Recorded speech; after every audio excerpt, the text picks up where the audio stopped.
Welcome to another episode of Slow Love Unravelled. Slow Love In the Unravelled. past, we're dead. With Holly and Isabel. we wanted to chat about our planning. So almost sort of planning, not even necessarily planning to scale. It's sort of how we Planning just to run. Just Planning, general planning. proactive as well as opposed to reactive, which is how it was when it was just me. In a sense, really, once you sort of first drop had happened. So that's what we're going to cover today. So we do find it really interesting. And also just there's those sort of like the pain points at which you realise you need to make changes or planning for growth, I think is quite a good, knowing when those signals happen for us, how we've dealt with it. Do you think it's a good place to kick off with when it was literally just you on your own with 2 products? Yeah. I mean, it was, in a way, it's never apart. When I was still working, then it was just me, although I did rope my husband in to help. And I had Grace, who was designing for me at the time, and I was working with our supplier, but it was, the sort of organisation was just me. And the idea of doing that now terrifies me. Yeah. But it was just very much, it almost felt like for me to plan ahead was almost, it's not, I feel like imposter syndrome is like what is thrown around a lot. I guess it was like when our accountant was like, can you give me at our first meeting, he was like, can you give us like a rough idea of what you think your turnover will be for this year? And I was like, how am I meant to guess that? It kind of feels like a joke if you try and give a big number. Yeah. And I think for me to plan ahead, it was always like, how am I meant to plan ahead for something that I can't gauge properly yet? Yeah. Even when you first had the Feel Good made, how did you come to decide how many to order in that? Was it just like, this is how much money I've got, therefore this is how many jumpers I can afford to have made? Pretty much. Yeah. And also there was like a cut-off. So if you were to start a brand or you're looking to have a product made, one thing you always ask about is like the MOQ, so the minimum order quantity. So basically what's that supplier or factory, what is the minimum amount that they are willing to have made for you? Because a lot of them will just be like, it's a waste of our time. So it was basically the minimum order was at roughly that number. So that's how I ended up doing that. But again, it was such a chicken and egg thing where I was always thinking, I don't have the time because I'm working to push this 24/7, but how many? So I'm kind of selling an amount that I feel equates to my time as like a salesperson for the brand. But if I then dedicated all my time to selling it, how much would that then equate to? Which is something that still happens now. Sometimes I'll feel like I'm not giving enough time to the selling because I'm caught up in everything else that we're doing, when actually I need to take myself away and think and plan time or do some of that. Although obviously Abby does it and we have other ways of, I think that was always at the back of my mind. So even though we've talked about before, getting the foundations right for everything, it was always the bottom line for me was how much time have I got to try and keep this tiny little ship moving. But really, how much time have I got to sell it? Yeah. God, that gives me the fear straight away, because I think I'm thinking of the size of the businesses now with that mindset, which is really scary. Yeah. But even saying it out loud now, all I'm thinking is I need to be doing more to try and sell more. Yeah. Or that sounds like a really kind of crass way of saying it, but that's like the bottom line, isn't it? Yeah. So it's how do you, where you guys are so amazing and organised and they're sort of tweaking everything. When you know that that's working, my job and to work with Abby is then to sell it. So it's getting it. I guess it's getting that balance. And when people say when you start off with the healthy. That's not talking about my personal life, like a work-life balance. That is literally a work balance. There isn't a balance when it comes, because I was on my phone.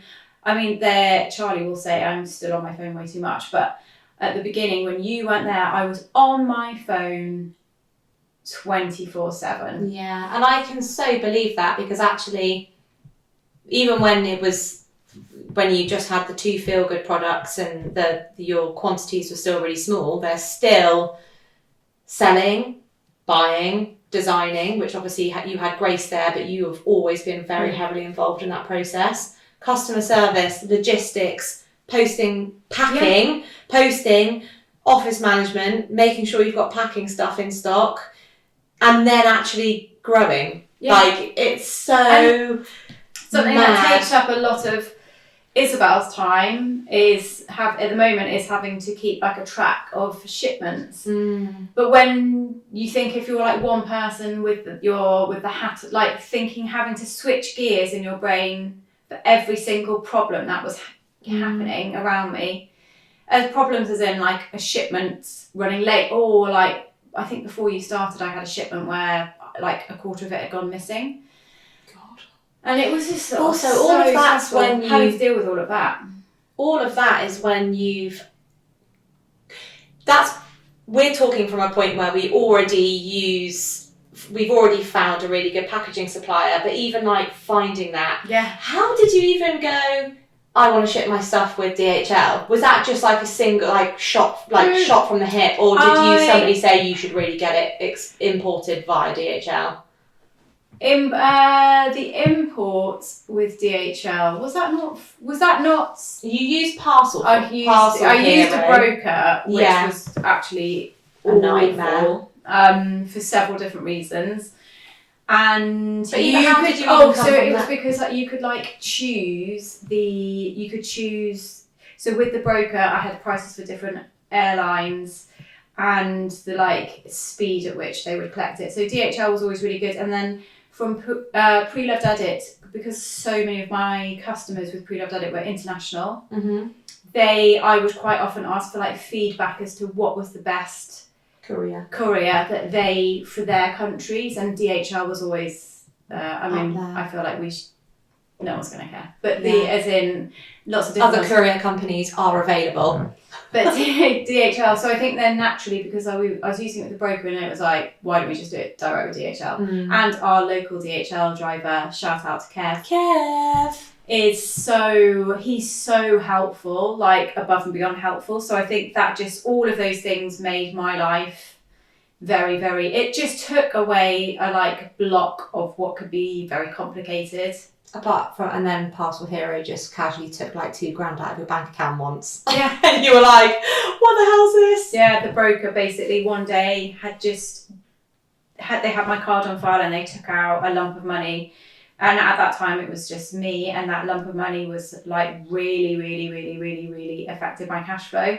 And I rung them straight away, and I rung my bank to try and stop the payment, and basically they were like, oh, it's like surcharges. And the back and forth with them, basically they were like, the only way you can get that money back is if you can basically show us evidence of the parcels being scanned in Hong Kong, being scanned in by DHL, which obviously I couldn't do because I wasn't there. It was shit. That was really shit. So that's when I stopped using them. So you were packing on your own, and then you were walking all the parcels to the local post office and dropping them off. With my trolley. With the granny trolley. So when I started, you already had somebody helping you pack. Tea bags. When did you bring tea bags in? She came in quite early, actually. I was definitely within the first 6 months. Yeah. Because she'd decided to change university, so she had like a kind of gap year, and she was doing interning somewhere, and then she needed a job, so she did that. I mean, it was really part-time hours, and we worked out, so we had to manually input everybody's. I'd built Shopify, but I hadn't connected any courier accounts to it or done anything like that. So you just used Royal Mail, click and drop. We started using Royal Mail Click and Drop because the time it took out of my day to queue obviously was like half an hour at a time, which is really bad when your time is so limited. So I used Click and Drop so I could print off the labels and just drop it off at the post office, so I could kind of queue jump. But also, what I had to do with that was then manually input every single customer's address onto for their Royal Mail parcel. And we worked out that to send 10 jumpers took us an hour, because to manually input everybody, and if it's international, you have to go through all the custom stuff as well. It was such a long process. It was ridiculous. So I was paying Tia to do that, but in itself, like just filling out people's addresses was taking up like a good part of her time. That's big bonkers. And then even like you had an accountant from the get-go. Mm-hmm. Even like having meetings with the accountant. I mean, I feel like, did they exist, or is it just one initial meeting? It was like one initial meeting, and then I started within that first. I was so terrified. I was so terrified of getting it wrong, getting stuff set up in the wrong way. Oh no, hang on, I was using a like one-man band accountant for Pre-Loved Edit, and she was amazing. But then with the setup with Shopify and the way that everything was growing, I was like, I think it needs to be more of a like cohesive pairing. And then you came along just as soon as it was the panic of having to be VAT registered. That was it. I remember the first day I started, you were already using Gmail, but you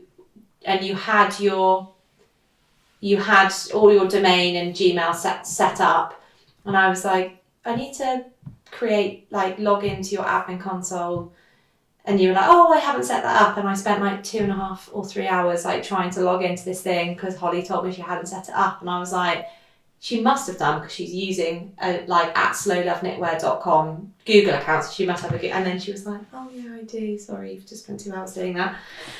And then I think in that first week, I realised that, because I remember going through accountancy firms with you.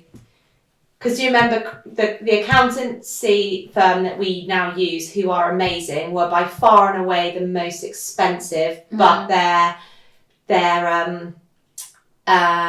experience with e-commerce was really good. Yeah. And that was when you were like, we don't have the luxury of time, basically, to be able to trial our one-man band accountancy firm with e-commerce and doing all of these plugins which is why we then ended up going with the accountancy firm that we're with now, who were absolutely amazing. And then actually in the first few weeks, I was like, you said that you were VAT registered. When was that? When did that happen? Because if it was the date that you told me it was, your first VAT return is literally now, and nothing had been done. Yeah. So that was like the first that opened the gates then for the first big planning thing. So Holly had her logistics was like a personal account, which I think was in Charlie's name.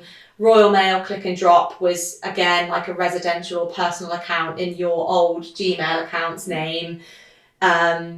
We hadn't really done anything with the accountant, so I had 3 mini projects basically to streamline that and get it all within under business accounts. And even you weren't able to claim the VAT for the postage for Royal Mail, so you didn't have a Royal Mail account. Yeah, and that which is actually a really good thing, a tip if you are starting your brand and you are just using Click and Drop.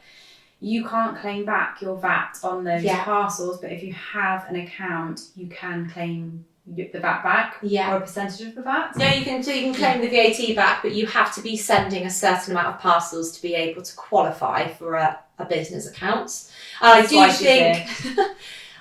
think that there are bans, and I think if you can, you can start.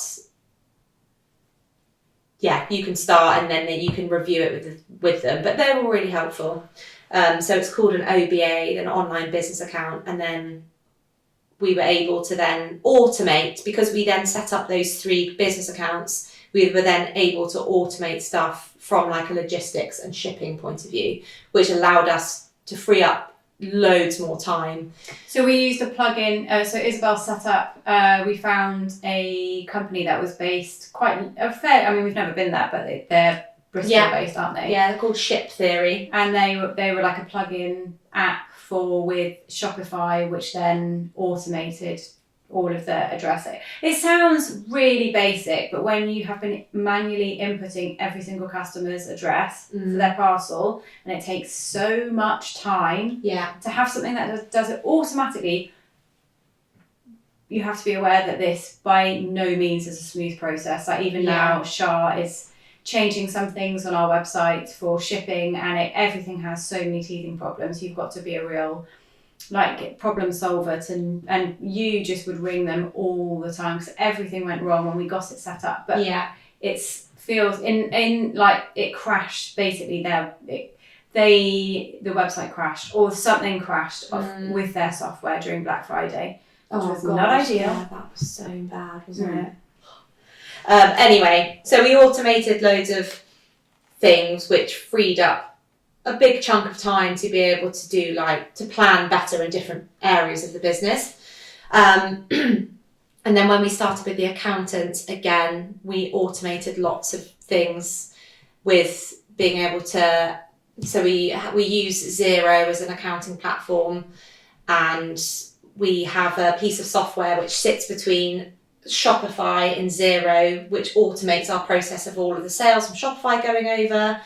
And with regards to any bookkeeping, invoicing and receipts, we've got another piece of software called Dext, which then feeds everything into Xero, along with the bank feeds and things like that. So a lot of time in my first, probably the best part of the first good few months was spent just trying to put in way more automated systems to be able to free up time. Can you imagine if you came in a year later when I'd been muddling my way through the way that makes me want to be sick.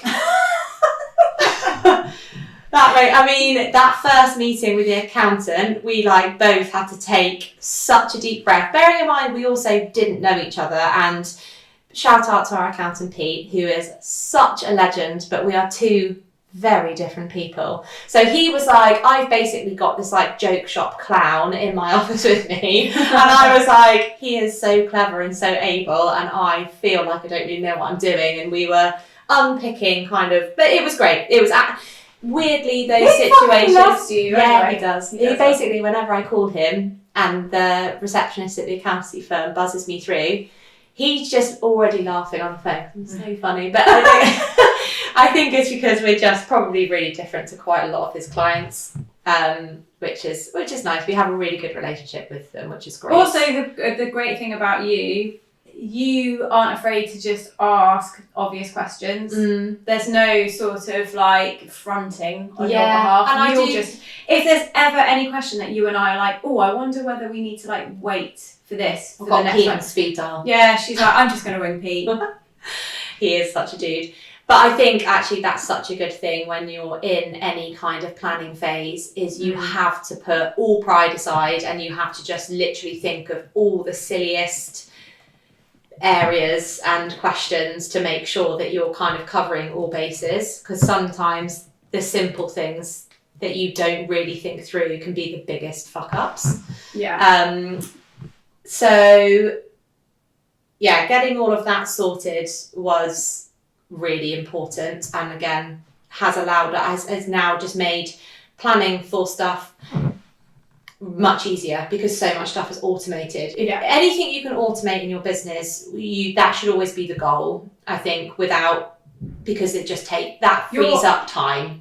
At that point my time was so valuable, and it was being taken up doing these. It's not menial, is not the right word, because you could just make so it really time easy. Yeah, so time heavy. And actually, I was so nervous to bring on somebody to start helping me with the business because I just didn't know if I could afford it. And I asked somebody, another business owner, when did you start hiring to sort of build out your team? And she was basically when you can afford it. But I was that's just such a broad way to think about it, because your day rate, if you were to look at it for long term, what you were saving me by bringing in and making those changes was so worth it, which meant then we could scale because my time was being freed up. There were automations in place. You were literally saving us money by having the VAT being taken off all of those things, which just kind of gave us like the next step up. Yeah. So yeah, from a planning perspective from the beginning, I think putting stuff in which can ultimately end up in automating processes is just a great place to start. I think after that, I can't remember, once we had got the stuff which ultimately, if we hadn't have got on top of those 3 core areas, that was where the business could have got into a real mess. Mm-hmm. So actually, we put the stuff like the order processing, the order management, and the ways in which we ordered came secondary, because it was... By ordered, you're referring to production. Yeah, so production. So physically ordering pieces of knitwear was when I started, was literally all done over email with Holly and supplier, and then Grace was pulled in to help with any like technical stuff, or if you wanted to change something, it was like, actually, we don't have time for that because of this X, Y, and Z. So like any like really nitty gritty stuff. But initially, it was all done over email, and we knew that process needed streamlining, but the business wasn't going to break. You know, you weren't going to be fined by HMRC if that part, whereas like the accountancy stuff was like took precedence at that time. So for a long time, while all this was going on, it was still very much like, also I had literally no idea what I was doing. I've never worked in fashion before, never worked in knitwear before, so I didn't really have any clue like what the fuck I was doing or what Holly was talking about. I didn't know what I was doing either, really. I mean, it took me so long to reply to those emails sometimes because they were asking questions I actually didn't know how to answer, and I had to think about it, but then it would be like, oh, this customer's parcel's gone missing, I have to track that. Yeah. And then I had to do something. It makes me like feel choked. And then I was like, I also have to be creating content, because otherwise how is somebody going to know to buy it? So it was just kind of that jumbled mess the whole way through, where it was like, oh my God, I haven't replied to their email about that. And if we're going to try and hit these deadlines, like they need an answer from me. That is my job, is to give a definitive answer. And if I fuck it up, it is definitely my financial responsibility. It was that ordering side took so long because I was terrified of making the wrong decision or saying something wrong. And I just got distracted as well. So it was like, I would literally set myself in my notes, and I tried loads of different ways of like doing this, that I kind of trialed different things to see what way would work best for me, like Trello lists or whatever, which is collaboratively works well with some people. But if it's just for me to keep up on my day to day, before you started, I was like, had my list, which I still have now, but it was like broken down so severely with like 5 things that I had to do come what may, like to move on to my next day, so I didn't feel like I was drowning. Yeah. So I think I can't remember I actually do remember exactly when we kind of started moving the order over, because I remember going, how do I find what's coming in? And I think I had to get Charlie to email me like waybill number from flights that were coming in, and I was like, how much does that cost? And how much is that cost from the supplier? Because we were trying to get, as we were looking at possibly increasing our product range and understanding like what good looks like from a purchase perspective and how much we could sell stuff for, we were trying to work out like the landing price for everything that had come in so far. And then I was like, oh my God, none of this it's all in Holly's head or all via email. Across both her work email, her personal email, and Charlie's personal email. So I remember pulling that all together and building just like building a spreadsheet which showed everything that you had ordered to date, how much it cost to come on to get shipped here, so we could work out how many pieces you had ordered in that year.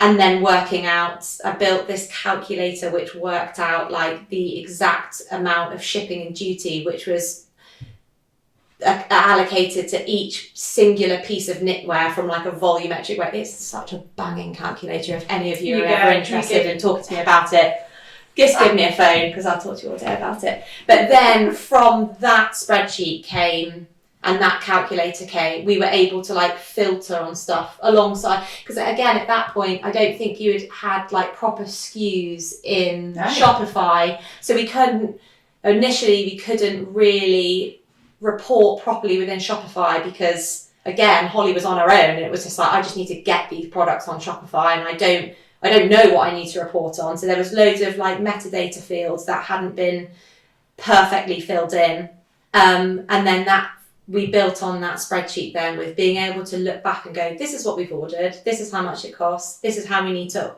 order going forward, or time, and know how, like, when to get it shipped and things like that. So again, that was all done on spreadsheets and still very much on email. Yeah. Even down to things like... And WhatsApp chains. Yeah, it was like that.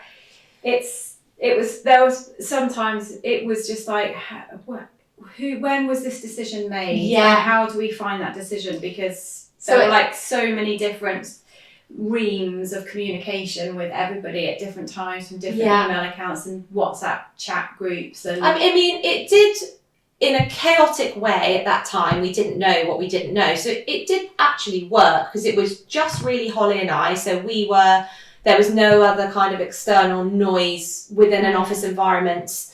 It was literally just Holly and I talking across the desk to each other. And there was a single WhatsApp group between Holly, Grace and our supplier, and then Holly's email. So it did work, but then as the product range grew, and then as Holly was kind of slowly bringing me in to slightly more of the decision-making process, that's when it got really confusing, and it was like, oh, we picked this colour for this design on WhatsApp, but actually I remember confirming it, and luckily Holly is like, remembers everything. So she was like, I remember making that decision on an email stream. I mean, thank God you do remember everything, otherwise the wheels really would have fallen off. And then we got to a point where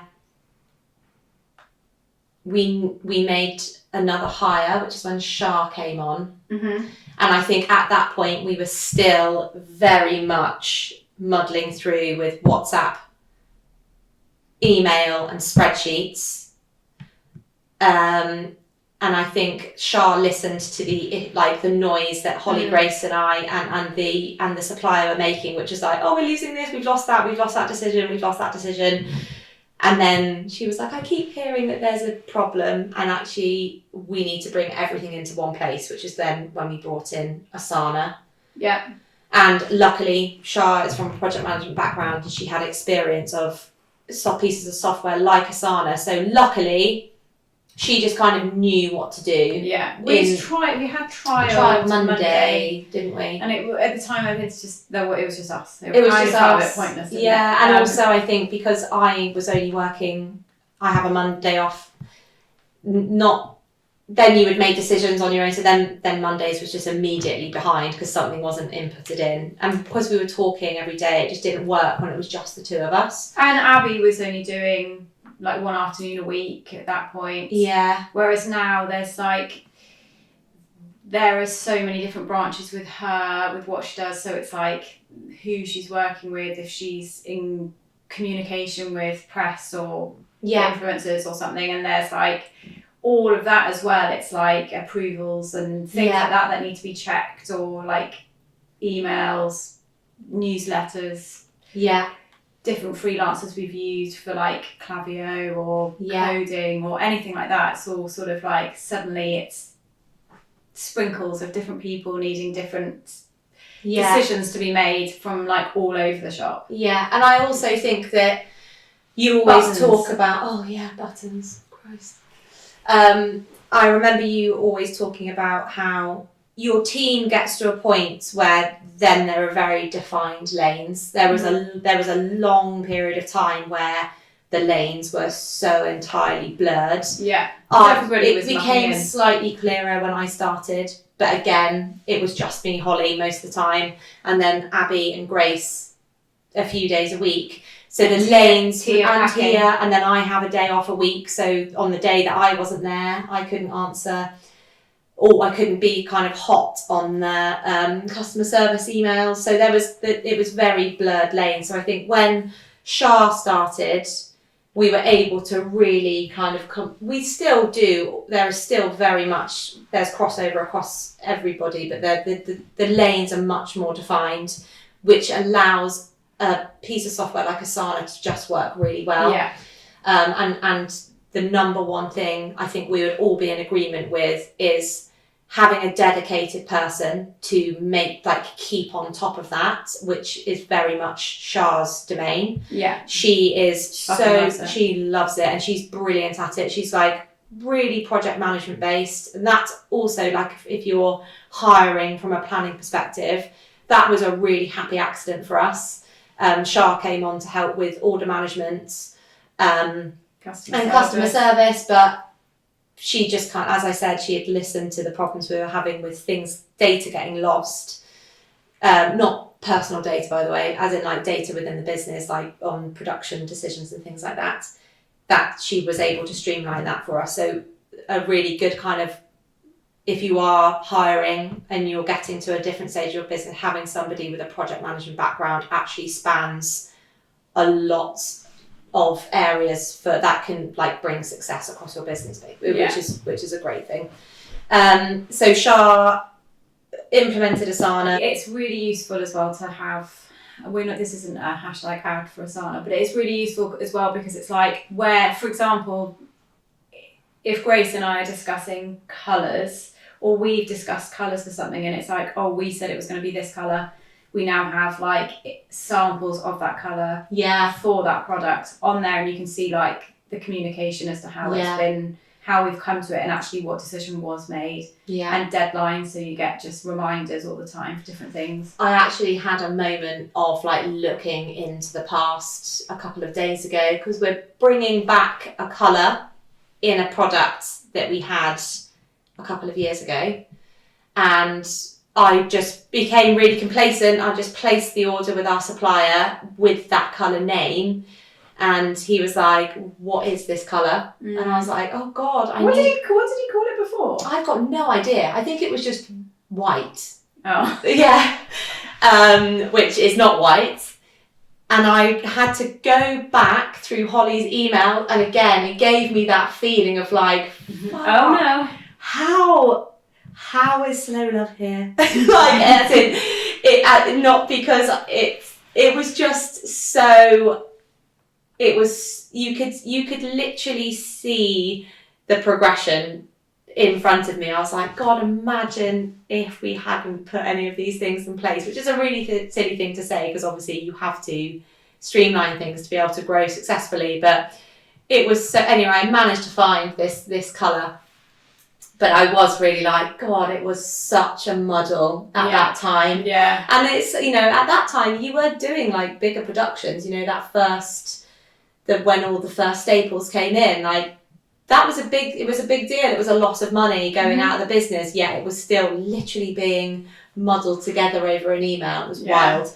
So having that history of decision-making history recorded in one place has been a real game changer for the business, and actually being, knowing that actually 99% of the time we can go to one place and the data is there. Yeah. Which is and Google, like all of us, we use Google Workplace, which I'd not used before, and people who have been using it for years are probably like, how can you not know what this is? But now, like, all of us have got to grips with it. It is so useful. Yeah. I just go home. If you've asked me to check numbers, or there was a point probably like 9 months ago where I was always like, sorry, I have to ask you again, but like, how many of these had we ordered? And now just being able to go on my phone, go onto my drive, look at this spreadsheet that you're working on and what's been updated.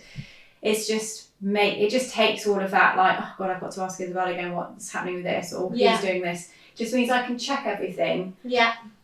So it is really useful for that. And just stuff like Ben, for example, when he's doing our ads, will send me like a file for me just to look over the creatives that they've done for me to like check or give notes. So it's all of that does. It took us a while to make sure basically everything was in one place. And we do still use spreadsheets a lot.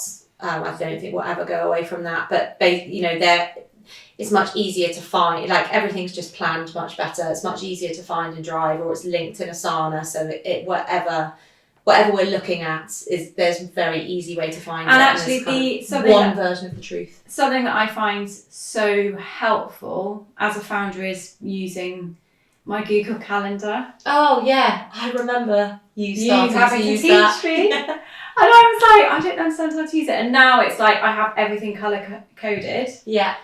So obviously, like my personal life, it's so like when my son was doing his GCSEs, I had every single GCSE exam and what time. His colour coding was, all of his GCSEs was like one colour, so I knew every single time he had an exam and when it was finishing, so I could message him before and afterwards just to say like good luck or blah blah blah blah blah. So all of that, and then we now, like you and I, so Isabel and I will have our like finance meeting, and we put that in the calendar so everybody knows that that's what we're doing at that time. Our like meetings with Ben, podcast meetings. If I have like, I forget like without it, I would just forget everything. Yeah. Like I'm having lunch with another brand founder tomorrow, which I'm really excited about. Yeah. And we hadn't actually like given a time, so I hadn't put it in my calendar, and last week I just forgot because it wasn't in my calendar, and everything else just takes over. So that has been that's like ridiculous as it sounds, it's been a real game changer. Yeah, all of kind of our areas of streamlining and like better planning has all been very organic, and like it sounds like a really obvious thing to say, and it kind of goes back to things we've said in previous podcasts. A lot of these processes and better planning and areas of success have come from failures, like forgetting stuff, missing a shipment, ordering stuff too late. All of those mistakes drive better systems to be able to plan better. And we've said it before, learning from your mistakes. I saw something last night and I was going to send it to you, but I don't think I did. And it was an Instagram account I follow called like Data of Fashion or something. I'll find it and we'll pop it up on the screen. And you don't know who it is. It's like a faceless account, but she or he always does these things where it's like data-driven analysis of fashion. Mm-hmm. And so it'll be like, grey knitted cardies up by 28% this March compared to last year. And then he or she will put like, influences could be like blah, blah, blah, blah, blah, blah, like Yellowstone, for example. And like the correlation between like Yellowstone and cowboy boots or something like that, stuff like that. But they, what they put yesterday was it was like the sale of t-shirts because of global warming. March has been like, I can't remember what the percentage was. It was like 8% warmer than it was last year compared to last year. So everyone is like panicking because maybe where they haven't released their spring summer. And then my point is, as a like learning point for us, was this time last year when we were going to France. So I just got back from Palm Springs, and then we were going to France to shoot our spring summer in May. But because of our ordering had gone totally tits up, we didn't have any tanks. And then we had a heat wave. And it was like, this is the sort of quietest time of year. And we were kind of in planning mode and didn't really think, we don't have any offering which is summer appropriate or spring appropriate. It was all, even though these jumpers are all cotton, and I still obviously didn't wear a coat today, but I've got a big jumper on and it's cotton. But we didn't, as soon as it got to like sleeveless weather, we weren't prepared, and we didn't have anything. So this was the beginning of our t-shirt drama as well. Yeah. Because we were trying to get the t-shirts ready, and we were just being completely fucked over by this supplier that we were like scammed by, basically. It was awful. It was awful. That was felt like it was sucking my will to live, and it took my attention off. Yeah. Making sure that we had tanks in stock. Yeah. Yeah, it did. I remember that. But all of that has all of those bumps in the road, and I mean, it sounds like such a kind of a privilege to be able to say that, because we obviously were in a really good position in the business where these small mistakes didn't fully cripple us to the point of the business having to fold. But I mean, they did definitely put big dents in areas of worry. But the positives do come out of those, which, you know, this year we are. And are we allowed to talk about the January meeting? Yeah, definitely. Yeah. So something that we started 2 years ago was, although our financial year isn't January to January, we at the beginning of the year, especially after Christmas, which is like crazy for any retail, it's been really nice to like reflect on our past year and then talk about our like goals for the coming year. And I think I've taken a lot from it, because it's like this year in particular, it was really interesting to like look back at the changes I had wanted to put in place that year ago and what's been done since then. But then something that Isabel did, which was really helpful to do, was like to show in a graph what we were doing when, literally, so it was like we could see where the gaps were, which we hadn't done before that, which is really helpful to do, I think. Yeah. And we now have like the biggest wall planner known to man, just so we can physically visualize it as well. Lots of people have, like, you know, in like I have worked in a very corporate environment, and we used to have, you know, big TV screens on the wall with like all the projects on. So even you can have all the tech in the world, but actually, and we've all got very creative brains, like being able to see something in front of you is so wildly different. And it's kind of, that also comes down to, we've spoken before about being able to physically see our stock. Has been so amazing for us from a planning perspective, because you can literally walk into a room and visualize your stock rather than it just being numbers in a screen. So we've always said, you know, we can't ever really see ourselves using a fulfillment center. We would always try and keep that for as long as we possibly can. I mean, in-house. It's really interesting that you've just brought up fulfillment centres, because we work with brands, another brand. It's really interesting because we've spoken to quite a few other brands that are like a similar size to us. Some of them are smaller, some of them are a bit bigger, to see what their feedback is as to using a fulfillment. So we don't use fulfillment centres. Not that there's anything particularly wrong with it. It's just, it's more that the common theme that I've heard is you think you're kind of offsetting a job role basically by using it, but actually you will still need another person to manage the fulfillment center, because shit goes wrong so easily and you're not physically there to see it. So you're just replacing one job role with another one. And then the other massive issue is you don't have control over your stock. How it's being like looked after. So I was referring to like where we really sort of pride ourselves on trying to be as like helpful as humanly possible, with the customers. So for example, we did the Tutti Frutti drop on Friday. It sold out in 8 minutes, and we had loads of people really upset that they missed out.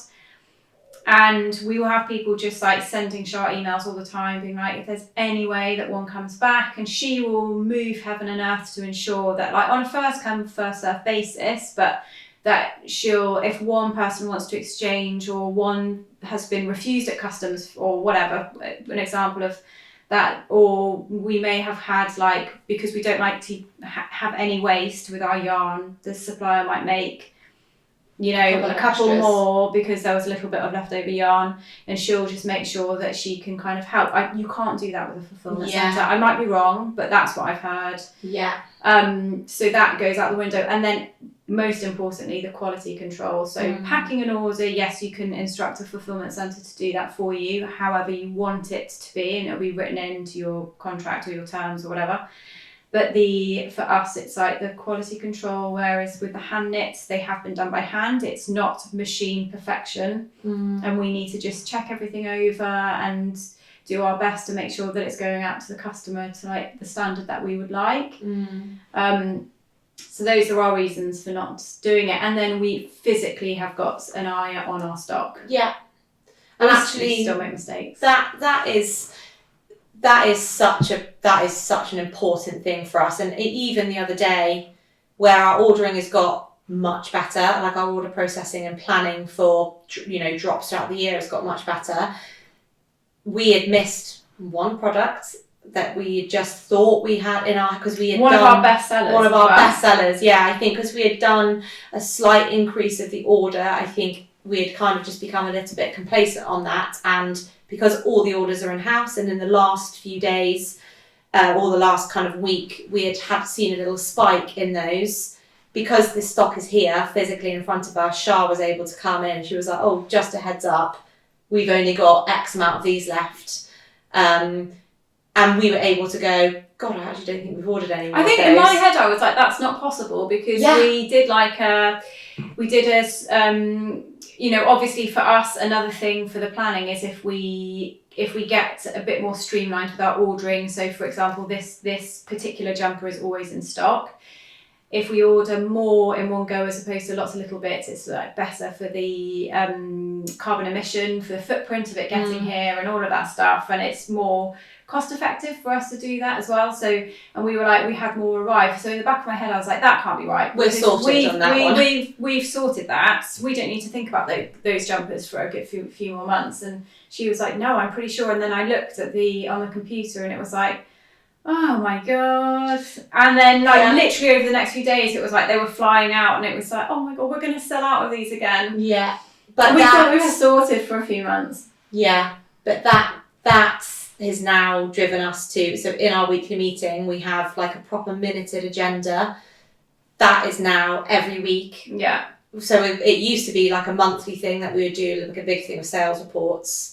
But actually that's going to now be a weekly thing rather than a monthly thing, because we still, in the grand scheme of things, our order quantities are still really small, because we're very conscious of there not being any waste. Lots of the kind of the yarn is dyed to our orders, so there is very little waste. So we're always still very conscious about that. So actually that kind of regular reporting is, but we kind of didn't know that until it's upon us. One other thing we've done, so like we have, as Holly just said, we've got a wall planner on our wall in our office, which is kind of, it's kind of live, as in we've done the ordering, the stuff's coming. So we've got post-it notes for stuff that's going, at what point that order is going on a ship. Post-it. Yeah. So if it's coming, when it's being shipped, when it's arriving, when we're dropping it, when the ads start, we've got kind of our content trips planned out on it. But before that big visual has happened, because the growth of Slow Love and like the hiring and the kind of the job lanes has been such an organic moving thing, all of the critical path of how we get something from an idea to being sold to reporting and reordering, that has been in all of our heads for such a long time. When Shah started and helped input Asana for the business, she also suggested that we all sit in a room and we hash out the critical path and actually put it in a visual flow charts, so we can actually follow it. And now we've done that. And I mean, it took a long time. And once we had kind of perfected it from an internal perspective, we then got our supplier in front of it, and then he was able to interject and say, the timings on this don't work for us. So we were able to move things around. And it is such an amazing thing, which again, it sounds really trivial and really high level, but it was really, really important. And now that kind of visual has been put into Asana from as a project. So each step of our critical path for each range that we do. So our Spring Summer 25, for example, was the guinea pig for this critical path. We're already really far into sampling and getting our collection done for Autumn Winter 25. And there's already a project which is set up for Spring Summer 26. Like a year ago, we were still designing we were still designing and producing on top of the season, whereas now we are very much in a position where we're like we're 2 seasons ahead. So what does Grace say? You're always working on 3 seasons. You're producing, planning, or producing, sampling and planning for, which is such a, when I think about me looking through those emails for that colourway, that was only a year ago, which is crazy. Feels like so long ago. But getting it done. That one. Must have been 2 years ago. Because we were spring, summer. Yeah, sorry. Yeah, sorry, you're right. Yeah. It's just time's going so quickly. Can I do the would you rather this week? Yeah. Okay. It's not like a gritty one, but I saw this the other day and I was like, this is actually a really good question. Would you, if you could choose, so it's kind of like a would you rather, but if you could choose out of these 3 things, which would you choose? Oh, God. Although, actually, one of these doesn't really work for you because you get this anyway. But it's basically, somebody every day to do your hair and makeup for you for free. Yeah. Every day. So you don't have to do that for yourself. Yeah. Or somebody to clean your house for free. Clean my house. Every day. Or somebody to cook your meals for you every house. day. Clean your house.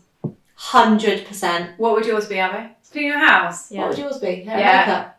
No, you don't wear makeup really every day. No, and your hair's on top of. Yeah, it would probably be clean the house. Yeah, I think I actually love doing my hair. My hair actually doesn't take very long, and I actually love doing my makeup. Is something that I love doing. Not because I love getting dolled up, but it's such like a. It's like a. I feel like I need to learn more about my makeup. I've always felt that, and when I've had my makeup done, I've never liked it apart from once when I had it done in like Macy's or Bloomingdale's, I can't remember what it was, in New York. I had it done at the Steeler makeup counter, and it was the only time I've liked somebody else doing my makeup.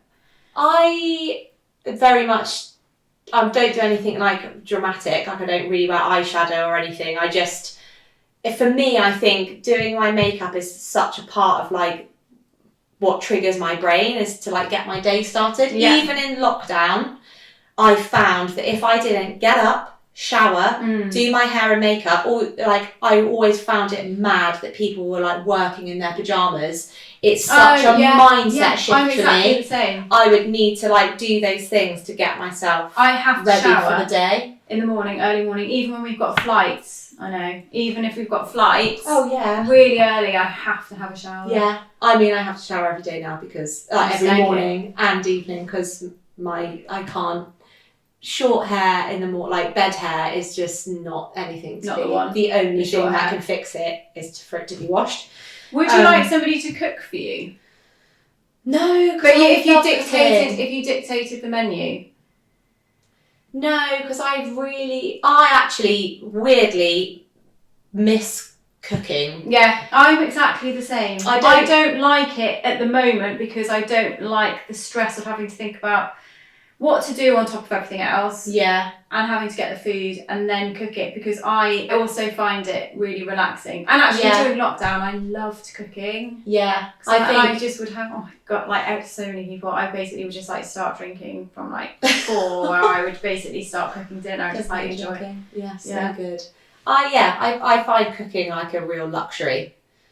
On the weekends, sometimes I do like a load of batch cooking, and I absolutely love it. Yeah. So I think, cleaning my house, 100%. I would want to like Kris Jenner it and basically have someone cook the foods that I like and like have the healthy, like from Monday to Friday whilst I'm working and everybody's lives are so busy at home. That would be the dream. Holly's like, my choice is all 3. I do have a cleaner, but if in a perfect world, I would have a cleaner more. Yeah, because I very much my husband and I do like keep on top of everything and do clean ourselves. But yeah, if I had my own way and money was no object, I would definitely have a cleaner like twice a week. So my house was always just. Also, having a cleaner, washing Actually, do you know what? James is amazing. James does all of the laundry. I put away. Really? Yeah, well, he's now no longer allowed to touch any hand washing, so he's not allowed to touch any Slow Love stuff. Last year I bought a tank, and within the first day, James, of me getting it, first week of me getting it, it was folded up in our utility room, and James just thought because it was plain, he didn't realise it was Slow Love. Do you remember he washed my your Palmer Violet one? I do remember that. Absolutely, really did. Right, I think that's it for the week. That's it. Thank you for listening. Thank you for listening. We have so much coming up. We've got a few guests lined up, so thank you for listening.